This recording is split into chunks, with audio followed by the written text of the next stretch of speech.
Et bonjour, alors voilà ma chambre d'hôpital. J'ai passé ma première nuit. Je me fais opérer tout à l'heure à 14 heures. C'est petit, c'est cosy. Il y a Titou et Jean-Jacques, mes deux peluches. La bouteille d'eau. La salle de bain. Hey! Voilà, donc je passe sur le billard à 14 heures et je vous tiens au courant. Bonjour à tous, bienvenue dans ma bulle. Je reviens aujourd'hui avec une nouvelle vidéo concernant mon hospitalisation qui a eu lieu le 27 novembre 2017.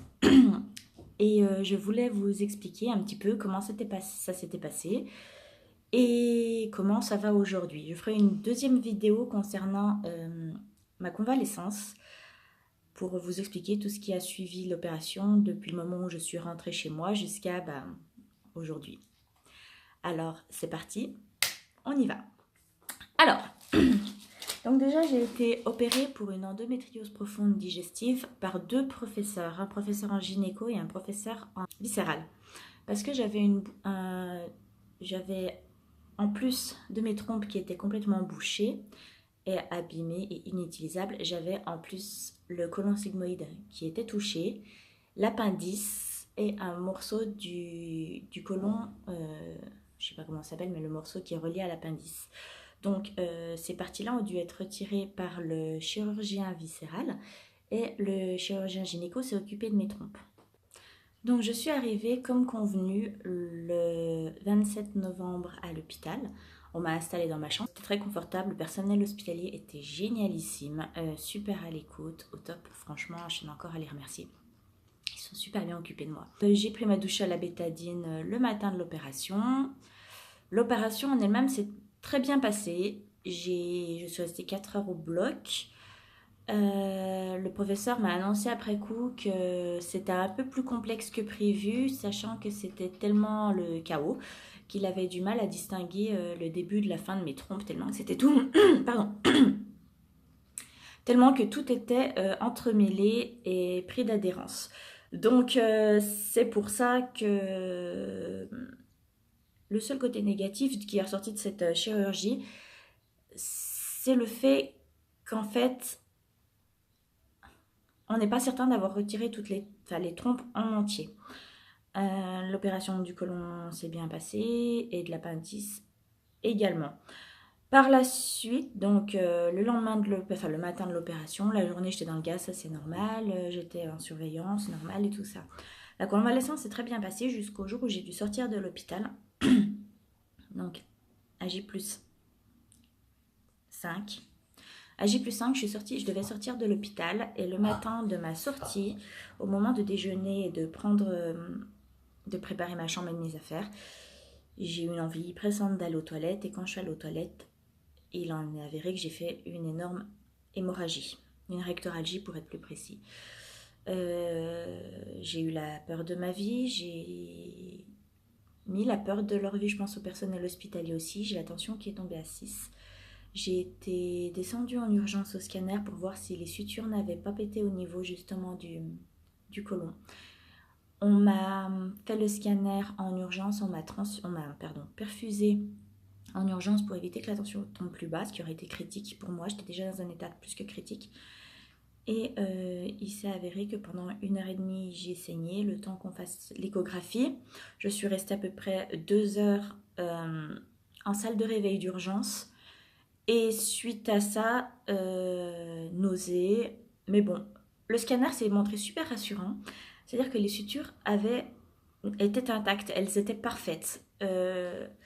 Ils ont soupçonné une chute d'escar qui apparemment serait formation de croûte. Et quand les croûtes tombent, ça peut saigner, comme quand on se gratte, on se fait une cicatrice. Si on arrache la cicatrice, ça peut encore saigner dessous. Sauf qu'en fait, le côlon est extrêmement vascularisé et qui fait que ça a pris ses proportions assez énormes. C'est des cas rares. Le professeur me l'a dit, ça arrive. Lui n'était pas inquiet. Il me l'a dit qu'il n'était pas inquiet pour moi. J'ai une confiance aveugle en mon professeur de gynéco et de viscéral. Sont des gens qui connaissent absolument leur travail. Et je suis remontée dans ma chambre 2 heures, 3 heures plus tard. J'ai été transfusée de 2 poches de sang. J'ai très mal vécu cette hémorragie. J'ai appelé ma maman, j'ai appelé mon copain, j'avais besoin de beaucoup d'entourage autour de moi à ce moment-là. C'est encore compliqué d'en parler. Et le personnel hospitalier a été extraordinaire avec moi. Donc ça s'est calmé. Ça s'est arrêté spontanément. Le professeur est venu me voir le lendemain pour m'expliquer ce qui s'était passé. Il m'a dit que non, ça ne devrait pas se reproduire et que tout devait être rentré dans l'ordre. Sauf que 2 jours plus tard, rebelote, je retourne aux toilettes, rectoralgie, moins violente cette fois-ci, mais la tension n'est pas tombée. Ils ont percuté encore plus vite que la première fois et j'ai été transfusée une fois de plus dans la foulée d'une poche de sang cette fois. Les jours qui ont suivi, autant vous dire que le moral était au plus bas. J'avais énormément besoin de présence, d'attention. Je réclamais ma mère tous les jours et mon copain qui faisait le trajet, il faisait 1h30 de route par jour. Enfin, aller et 1h30 retour pour venir me voir à l'hôpital. Le centre hospitalier m'a envoyé la psychologue 2 fois pour que je puisse parler de tout ça parce que c'est normal que ça traumatise, ça m'a beaucoup traumatisée. Ils m'ont gardée donc en tout 15 jours au lieu des 4 à 5 jours initialement prévus. Je suis restée 15 jours à l'hôpital. Toujours avec un personnel au top, mais je ne les remercierai jamais assez d'avoir été là. Le professeur est venu me voir tous les jours jusqu'à ma sortie. Il prenait de mes nouvelles. Il a discuté de mon cas avec le chirurgien viscéral, qui a dit que oui, ça fait partie des complications qui arrivent quand on fait une chirurgie du côlon. C'est des chirurgies qui sont très lourdes et ça fait partie des rares complications. J'ai fait la complication. Donc j'ai été sous surveillance accrue les 2 jours qui ont suivi, encore une fois, la deuxième rectoralgie. Et jusqu'à ma sortie de l'hôpital, j'avais une prise de sang régulière pour vérifier que mon taux de fer remontait et que mon taux d'hémoglobine était correct. Donc voilà, pour les 15 jours passés à l'hôpital, ça a été chaotique. Physiquement parlant et émotionnellement parlant. Donc je suis rentrée chez moi à J+15, juste avant les fêtes de Noël.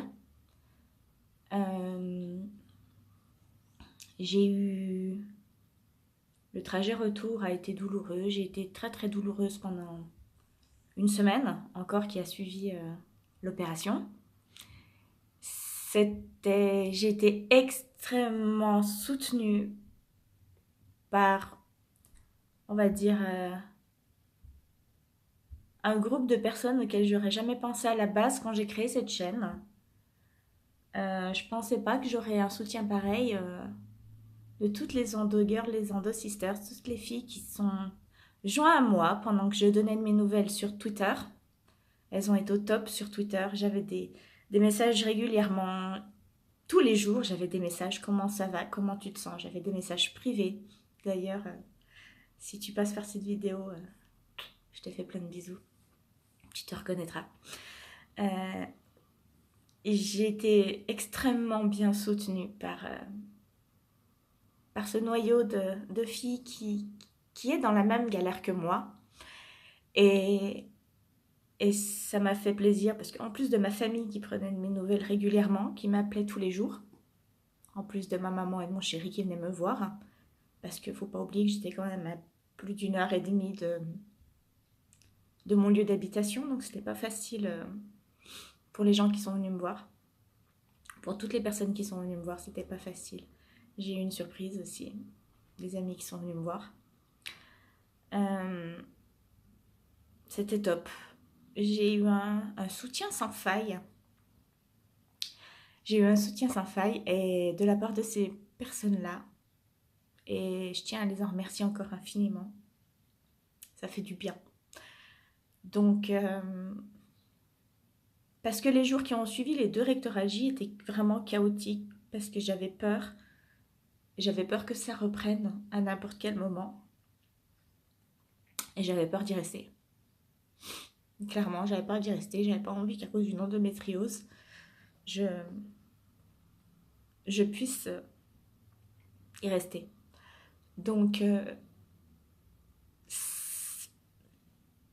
bon, les jours qui ont suivi ma deuxième rectorat J, on a mis en place avec les infirmières, les médecins, des lavements à l'eau glacée 2 fois par jour pour aider justement à resserrer tous les vaisseaux et que ça ne se reproduise plus. Je les faisais moi-même, comme ça je laissais les infirmières tranquilles. J'étais très autonome après ma deuxième rectorat J. J'ai été très autonome au niveau de l'hôpital parce que je voulais m'en sortir, je voulais être indépendante. Donc j'arrivais à mettre mes bottes contention toute seule. Je demandais juste un peu d'aide pour enfiler le pied parce que je ne pouvais pas me plier, je ne pouvais pas trop lever la jambe. Mais sinon j'étais indépendante. Les lavements ont fait beaucoup de bien, ont fait de leur effet. C'était pas agréable du tout. Mais je me disais, de toute façon, de là où tu viens, ça peut pas être pire. Bah si, le pire c'était d'y rester en fait. Mais je pense que c'était l'étape qui aurait suivi si j'avais pas été prise en charge ou si j'étais rentrée chez moi ce jour-là. Donc, je disais au médecin, faites ce qu'il y a à faire. Moi, je m'en fous tant que je rentre chez moi, tant que je retrouve mes proches, il n'y a pas de souci. Donc, vu que tous les jours, on doit me faire des prises de sang jusqu'au matin de ma sortie définitive, on savait plus où me piquer en fait parce que j'avais les 2 coudes pris par les perfusions. Mes veines étaient devenues aussi fines que des cheveux. Je me suis retrouvée avec 7 prises de sang sur cette main-là, 9 sur celle-là. Les 2 coudes étaient pris par la perfusion et la transfusion. C'était pas facile, mais suite à ça, j'ai vachement relativisé. En fait, je me suis dit, putain, j'aurais pu y rester. Et je me disais après, bah, je vais pas faire la chochotte pour des prises de sang, on s'en fout, c'est pour mon bien. Et c'était le cas. C'était pour mon bien, justement. Donc oui, je suis rentrée chez moi le 11 décembre, qui a fait 14 jours, 2 semaines d'hospitalisation.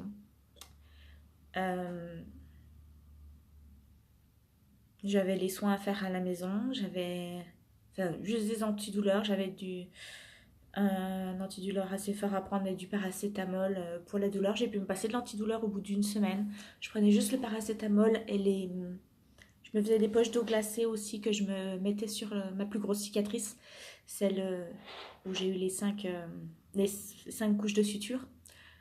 Donc voilà, aujourd'hui mes cicatrices vont bien, je vais bien, j'ai repris le travail lundi, le 8 janvier, j'ai repris le travail. C'était fatigant, mais ça fait du bien. Donc voilà, je le souhaite à personne. Je souhaite à personne... si je souhaite à tout le monde d'être aussi bien pris en charge que moi, mais je souhaite à personne de passer par les étapes post-opératoires chaotiques par lesquelles je suis passée. Donc voilà, aujourd'hui, je vois la vie complètement différemment. J'ai eu une période où j'ai eu besoin d'un petit coup de pied aux fesses de la part de mon entourage parce que j'avais vraiment le moral qui montait, qui descendait. J'avais toujours peur. Quand j'ai dû enlever les bas de contention, j'avais peur de faire une phlébite alors que j'avais terminé mes 15 jours de piqûre. Enfin bon, ça j'en parlerai quand je ferai ma vidéo sur ma convalescence, qui sera beaucoup plus joyeuse que celle-là. Et aujourd'hui, je peux dire que ça va. J'ai pratiquement plus de douleur du tout. J'ai quasiment plus de douleur du tout. De temps en temps, ça tire un peu, mais c'est normal. Donc comme j'ai dit, j'ai pu reprendre le travail. Mes collègues étaient super contents de me revoir. Ça m'a fait vachement plaisir, ça m'a fait chaud au cœur. Je tiens tout particulièrement à remercier toutes les filles qui m'ont soutenue, sur Twitter et sur Insta. Je vous fais d'énormes bisous. On est en train de monter justement avec mon endométriose, enfin, hashtag mon endométriose et nouvelle vie.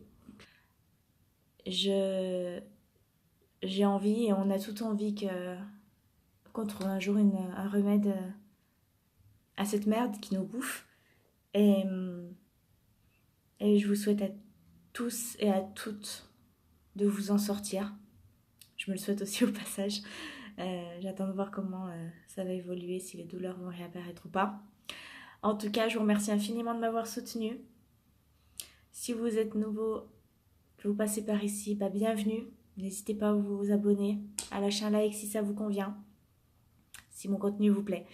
Moi, je vais continuer de mon côté à me retaper, à me battre, à faire en sorte d'en parler autour de moi, même si on peut me dire que c'est s'exposer, que c'est personnel, que ça ne concerne pas parce que ça touche une partie privée du corps de la femme, surtout en ce moment le corps de la femme est sujet à beaucoup de polémiques. Et justement, j'aimerais qu'on soit enfin maîtresse de notre corps complètement, qu'on puisse gérer différemment la douleur, l'endométriose, sans forcément passer par toutes ces cases, toutes ces étapes difficiles par lesquelles on est obligé de passer si on veut avoir un diagnostic rapide. Donc voilà, en attendant, moi, je vais me reposer. Je vous souhaite un excellent week-end. Je vous fais d'énormes bisous. Prenez soin de vous. À très bientôt.